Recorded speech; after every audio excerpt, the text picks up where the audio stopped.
तुम्ही दोघंही गाढवावर बसले तरी टीका होणार आहे, एकटे वडील गाढवावर बसले तरी टीका होणार आहे, एकटा मुलगा गाढवावर बसला तरी टीका होणार आहे, गाढव अंगावर घेतलं तरी टीका होणार आहे. मग टीकाही होतच राहते.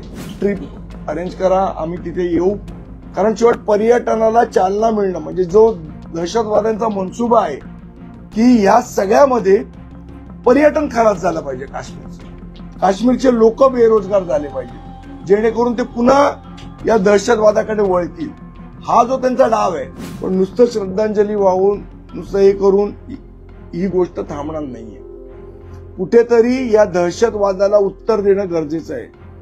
केंद्र सरकार त्यांच्या पद्धतीने देईल याची आम्हाला 100% खात्री आहे. ज्या पद्धतीने आपण बघितलं अतिशय क्रूरपणे काश्मीरमध्ये पर्यटकांवर जो गोळीबार झाला, अतिरेकी हल्ला झाला, मला असं वाटतं ही वेळ आहे की सगळ्यांनी एकत्रितपणे या दहशतवादी हल्ल्याला तोंड देणं गरजेचं आहे. कालच सन्माननीय राजसाहेबांनी त्या पद्धतीची भूमिका जाहीर केली आणि सांगितलं की या अतिरेक्यांना 10 जन्म विसरणार नाहीत. अशा पद्धतीचा धडा हा सरकारने त्यांना द्यावा. आणि हेही सांगितलं की भारत सरकारच्या पाठी, केंद्र सरकारच्या पाठी, काश्मीर लोकांच्या पाठी महाराष्ट्र नवनिर्माण सेना भक्कमपणे उभा आहे. मॉरल सपोर्टच नाही. आज आपण बघितलं तर जिओ पॉलिटिक्स जर बघितलं या सगळ्याचं तर 370 कलम हटवल्यानंतर अतिशय सुरळीतपणे सगळं काश्मीर चाललं होतं. लोकांचा रोजगार वाढत होता, पर्यटन वाढत होतं. अनेक पर्यटक हे काश्मीरला जात होते, तिकडे एन्जॉय करत होते. आणि त्यामुळे त्याचा परिणाम असा झाला की अतिरेकी बनवण्याचं कारस्थान करणारे जे लोक आहेत त्यांची अडचण व्हायला लागली. कारण जशी जशी सुबत्ता काश्मीरमध्ये वाढायला लागली तसे तसे अतिरेकी तयार होणं बंद झालं. लोकांनी त्या गोष्टीकडे पाठ फिरवली. मुख्य प्रवाहात येण्याची सुरुवात ही काश्मीरमध्ये व्हायला लागली. याच गोष्टीच्या भीतीमुळे की आता जर सगळं सुरळीत पार पडलं, पर्यटक यायला लागले, लोकांना उद्योगधंदे वाढायला लागले, लोकांचं कामं वाढायला लागली, तर आपल्याला अतिरेकी तयार करता येणार नाहीत या भीतीमुळे आणि यासाठी कटकारस्थान करून पर्यटकांवर काश्मीरमध्ये हल्ला केला गेला. त्यामध्ये 6 महाराष्ट्राचे आणि पूर्ण देशाचे 27 मला वाटतं लोक मृत्युमुखी पडले. महाराष्ट्र नवनिर्माण सेनेतर्फे आम्ही त्यांना श्रद्धांजली पण वाहतो. पण नुसतं श्रद्धांजली वाहून नुसतं हे करून ही गोष्ट थांबणार नाहीये. कुठेतरी या दहशतवादाला उत्तर देणं गरजेचं आहे. केंद्र सरकार त्यांच्या पद्धतीने देईल याची आम्हाला 100% खात्री आहे. जो काय बदला घ्यायचा आहे, जे काय सजा द्यायची ज्यांना ती देईलच. पण दहशतवाद्यांना नागरिक म्हणून आपण सगळ्यांनी उत्तर दिलं पाहिजे की तुमच्या दहशतवादाचं उत्तर हे काश्मीरचं पर्यटन आहे.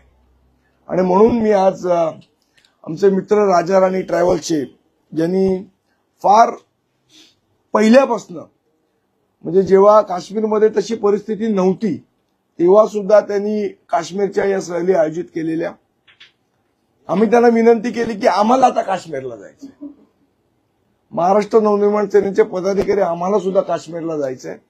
तर आमच्यासाठी तुम्ही एक ट्रिप अरेंज करा, आम्ही तिथे येऊ. कारण शेवट पर्यटनाला चालना मिळणं म्हणजे जो दहशतवाद्यांचा मनसुबा आहे की या सगळ्यामध्ये पर्यटन खराब झालं पाहिजे. काश्मीरचे लोक बेरोजगार झाले पाहिजेत, जेणेकरून ते पुन्हा या दहशतवादाकडे वळतील. हा जो त्यांचा डाव आहे तो उधळून लावायचा असेल तर मला असं वाटतं देशभरातल्या सगळ्या लोकांनी यावेळेला 2 दिवस, 3 दिवस, 4 दिवस जेवढं शक्य होईल तेवढं काश्मीरचं पर्यटन केलं पाहिजे. आणि त्यासाठी आम्ही पुढाकार घेतोय. आम्ही मनसेचे पदाधिकारी सुद्धा आम्ही त्यांना सांगितलं की आम्ही काश्मीरला येणार आहोत. तुम्ही आम्हाला तारीख सांगा, साधारण 5 मे नंतर कुठली तारीख, जसं तुमचे अरेंजमेंट होऊ शकतात त्याप्रमाणे आम्हाला पैसे सांगा, आम्ही पैसे भरू.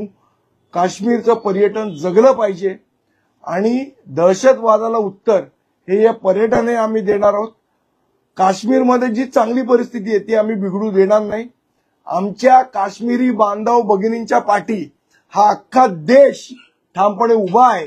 हा संदेश पाकिस्तानपर्यंत पोहोचला पाहिजे, यासाठी आम्ही त्यांना विनंती केली आणि लवकरच त्यांचा संपर्क क्रमांक आम्ही जाहीर करू. आणि ज्यांना यायचंय, आमच्याबरोबर यायचंय, नंतर यायचंय, ग्रुपनी जायचंय काश्मीरला, ते त्यांना संपर्क साधू शकतात किंवा कुठल्याही ट्रॅव्हल कंपनीला संपर्क साधा. पण काश्मीरला सगळ्यांनी गेलं पाहिजे, ही आमचं आव्हान आहे आणि त्याची सुरुवात आम्ही आमच्या स्वतःपासून करतोय. आमचे पदाधिकारी काही तयार झाले, आमचा एक 50 जणांचा ग्रुप तयार झाला, जास्ती आले तर जास्ती जण जसं ऍडजस्ट होईल त्याप्रमाणे पण आम्ही काश्मीरला जाणार आहोत. आणि त्याच्यासाठी आज मी त्यांना बोलवलं होतं, त्यांच्याशी चर्चा केली, थोड्या वेळात ते पॅकेज देतील आम्हाला आणि त्याप्रमाणे आम्ही आमच्या पदाधिकाऱ्यांना पण सांगू, आमच्या कार्यकर्त्यांना सांगू, महाराष्ट्र नवनिर्माण सेनेच्या सर्व नागरिकांना, कशाला महाराष्ट्र नवनिर्माण सेना, या वेळेला सगळ्या देश एकत्र येऊन हे केलं पाहिजे. आम्ही सांगू की काश्मीरला ज्यांना जायचंय त्यांनी संपर्क साधा त्यांना, किंवा अजून कोणाला साधायचंय ट्रॅव्हल कंपनीला तरी ते साधू शकतात, पण काश्मीरला चला, याची सुरुवात आम्ही आमच्यापासून करतो. पहलगाम टेकडीचा पण या तुमच्या पॅकेजमध्ये उल्लेख राहील का किंवा एकत्रित समावेश राहील का? नाही, जिथे काश्मीरचे सगळे टुरिस्ट जातात त्या सगळ्या टुरिस्ट स्पॉटला आम्ही जाणार आहोत. ते जसे अरेंज करतील त्याप्रमाणे आम्ही सगळीकडे जाऊ. आम्ही काही कुठे जायला घाबरत नाही, कारण काश्मीर हा भारताचा अंग आहे आणि भारतात आम्हाला कुठे जायला भीती नाही वाटली पाहिजे, ही महत्वाची गोष्ट आहे आणि हाच संदेश आम्हाला द्यायचा आहे. पर्यटनाच्या दृष्टीने जो वाढलेला रेव्हेन्यू होता किंवा एकंदरीतच आर्थिक परिस्थिती होती, तो एकंदरीत डॅमेज करण्याचा हा प्रयत्न निश्चित. बघा, तुम्ही जर जिओ पॉलिटिक्स बघितलं तर आज अतिरेक्यांना जी मदत कधीतरी व्हायची काश्मीर, ती आता बंद झाली. याचं कारण इन्फ्रास्ट्रक्चर वाढलं, उद्योगधंदे वाढले, लोकांना रोजगार मिळाला. मी कालच कुठल्या तरी चॅनलवर बघत होतो, एक काश्मीरी युवक होता, तो सांगत होता की माझ्याकडे एकच गाडी होती पहिले, टुरिस्ट गाडी, आणि आता ज्याप्रमाणे पर्यटन वाढत होतं म्हणून मी 2 गाड्या एक्स्ट्रा विकत घेतल्या हे पर्यटनासाठी म्हणून. आज तो सांगत होता की माझी याची अवस्था आहे की आता जर पर्यटन बंद झालं तर या 2 गाड्यांचे हप्ते कुठनं भरू, मी 2 गाड्या मी चालवू कशा. म्हणजे त्या पर्यटनावरच काश्मीर अवलंबून आहे.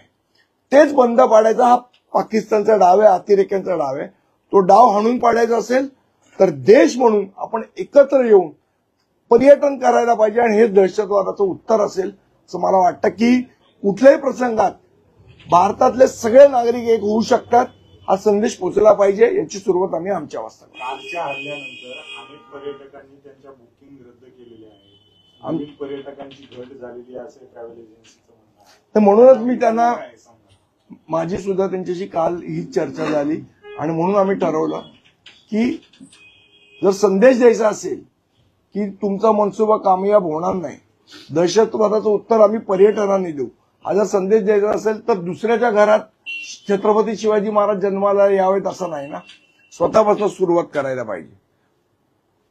मी नाही जाणार पण दुसऱ्यांनी जावं असं करून होणार नाही, म्हणून सुरुवात आम्ही आमच्यापासून करणार आहोत आणि आम्ही लोकांनाही आवाहन करतो त्यांनी सुद्धा काश्मीरला जावं.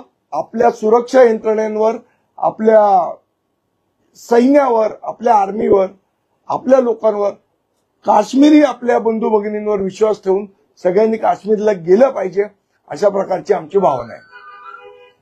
सुरक्षा एजन्सीवर पण प्रश्न उपस्थित होतोय. 2000 ज्या ठिकाणी नागरिक जमा झाले होते तिथं कुठल्याही प्रकारचा फौजफाटा नव्हता. मला असं वाटतं सुरक्षेमध्ये काय लॅप्सेस राहिले असतील, पण आता जे कळलेत तिथे निश्चितपणे दुरुस्ती करेल सरकार. खास जर बघितलं तर महिला आणि लहान मुलांना सोडून देण्यात आलेलं होतं तुमच्या या, आणि पुरुषांना टार्गेट करण्यात आलं होतं. तर तुमच्या या सहलीमध्ये सगळ्यांचा समावेश असणार आहे की तुम्ही जे कोण येतील त्या सगळ्यांना वेलकम आहे. सगळ्यांना आम्ही सांगणार आहोत, ज्यांना यायची इच्छा आहे ते येऊ शकतात, कोणावर जोर जबरदस्तीनं नाहीये. पण अगदी लहान मुलांपासून ते ज्यांना यायचंय ते कोणी येऊ शकतात, त्याच्यामध्ये काय असं जेंडर भेद केलेला नाही आम्ही. अनेक नागरिक काश्मीरमध्ये अडकले जे पर्यटनासाठी गेलेले काल उपमुख्यमंत्री एकनाथ शिंदे प्रायव्हेट जेटने तिथे नागरिकांसाठी गेलेले होते, त्यांच्यावर टीका होती पीआरचा भाग म्हणून अशा प्रकारे. त्यावर काय भूमिका असेल? असं आहे, तुम्हाला ती गोष्ट माहीत असेल, वडील मुलगा आणि गाढव तसंच आहे. तुम्ही दोघंही गाढवावर बसले तरी टीका होणार आहे, एकटे वडील गाढवावर बसले तरी टीका होणार आहे, एकटा मुलगा गाढवावर बसला तरी टीका होणार आहे, गाढव अंगावर घेतलं तरी टीका होणार आहे. त्यामुळे टीकाही होतच राहते. आणखी एक महत्वाची गोष्ट म्हणजे की असं लक्षात येतं की जे पर्यटक आता तिथे अडकलेले ज्यांना परत यायचंय, सगळ्या ट्रॅव्हल म्हणण्यापेक्षा सगळ्या ज्या एअरलाईन्स कंपन्या यांनी भाव अव्वाच्या सव्वा वाढवलेले आहेत आणि त्यामुळं खूपसे नागरिक आहेत जे तिकडे अडकून पडलेल्या, काही जणांना भीती वाटत असताना सुद्धा जास्त दिवस राहण्याची वेळ त्यांच्यावर आली आहे, कारण त्यांची पिकनिक संपत आली होती. आता परतीसाठी जो वाढीव खर्च आहे तो त्यांना झेपणारा नाहीये. मला असं वाटतं की म्हणजे आपल्या एअरलाईन्स कंपन्या, आता इंडिगोची एक काय टॅगलाईन आहे, कनेक्टिंग इंडिया, अशा प्रकारे कनेक्ट करणार आहात का तुम्ही इंडियाला? अशा प्रकारे भारत जोडो करणार आहात का? म्हणजे ज्या प्रसंगात तुम्ही खंबीरपणे लोकांच्या पाठी उभं राहिले, त्या प्रसंगात तुम्हाला लोकांना लुटण्याचं जर प्रकार होत असतील तर अतिशय गंभीर आहे. मला असं वाटतं काल याची दखल डीजीसीपीने घेतली. 2 स्पेशल विमानं त्यांनी अरेंज केली. महाराष्ट्र सरकारने सुद्धा उड्डयन मंत्री आपले मुरलीधर अण्णांनी सुद्धा ती अरेंज केली आणि त्याचा मार्ग काढला. पण अशा पद्धतीने एअरलाईन्स कंपन्यांनी वागणं हे त्यांना शोभणारं नाहीये. त्याचबरोबर असं दिसून येते की सगळ्या म्हणजे मनसे कायमच म्हणत आलेली आहे की पाकिस्तानशी खेळही नको आणि त्यांच्या कलाकारांना इथे एंट्री पण नको. परंतु कालपासून अनेक खेळाडू आहेत, अनेक माजी खेळाडू आहेत, मोठे नाव कमवलेले खेळाडू आहेत. सचिन तेंडुलकर पासून अनेक जणांनी पाकिस्तान बरोबर खेळाचे सुद्धा सगळे संबंध तोडले गेले पाहिजे आणि एंटरटेनमेंटचे सुद्धा सगळे संबंध तोडले गेले पाहिजे अशी वाच्यता करायला सुरुवात केलेली आहे. त्याबद्दल मला वाटतं उशिरा का होईना काही लोकांना जाग आली. काही नतद्रष्ट होते आपल्याकडे, त्या अग्रवाल सारखे, जे पाकिस्तानी कलाकारांना घेऊन चित्रपट बनवत होते. मला असं वाटतं त्यांना सुद्धा अक्कल आली असेल आता. ज्या पद्धतीचे निरपराध लोकांना मारण्याचं काम हे लोक करतायत, या लोकांना कशाबद्दल आपण इथनं पैसे कमवून जाणार आणि तिकडे दहशतवादी तयार करणार का? भारतातनं पैसे कमवणार आणि तिकडे दहशतवादी तयार करणार का तुम्ही? मला वाटतं सगळेच संबंध आता केंद्र सरकारने ठेवलेत.